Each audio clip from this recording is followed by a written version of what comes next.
أعوذ بالله من الشيطان الرجيم بسم الله الرحمن الرحيم يا أيها الذين آمنوا لا تأكلوا أموالكم بينكم بالباطل اے ایمان والو نہ کھاؤ مال ایک دوسرے کے آپس میں ناحق۔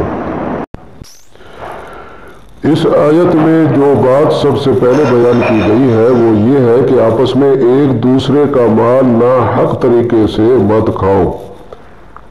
مثلا دوسروں کا مال ناحق کھانے کا ایک طریقہ رشوت کے ذریعے دوسروں کا مال کھانا ہے، لہذا رشوت سے ہر بندے کو اجتناب کرنا چاہیے۔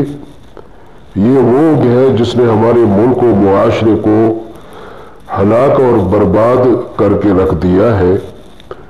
یہ بہت بڑا گناہ ہے، اس لیے کہ یہ دوسروں کا مال کھانے کا ایک ناحق طریقہ ہے۔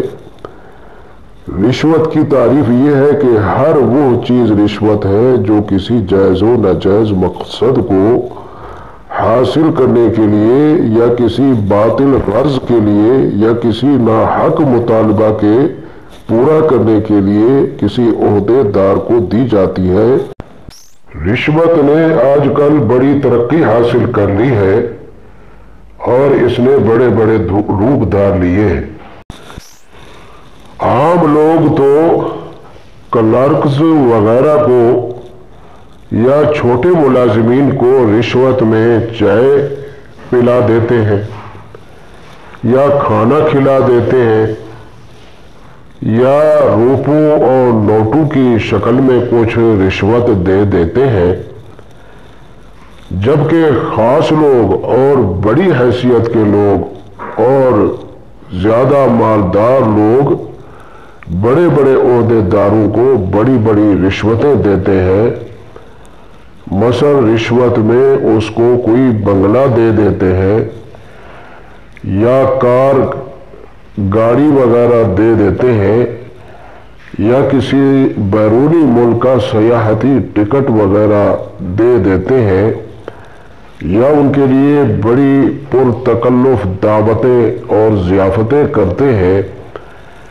یہ رشوتیں دیتے وقت ان سے جھوٹ موٹ اور دھوکہ اور فریب کے طور پر یہ کہتے ہیں کہ یہ ہماری طرف سے آپ کے لیے ایک ہدیہ اور نذرانہ ہے۔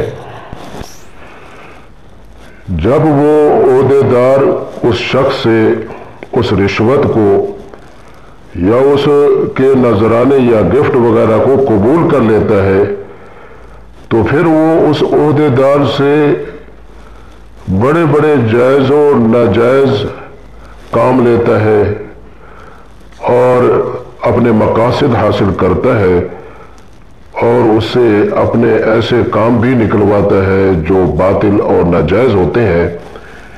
اسی لیے دین اسلام نے رشوت لینے اور دینے کی بہت بڑی مذمت بیان کی ہے اور اس کا بہت سخت وبال بیان فرمایا ہے۔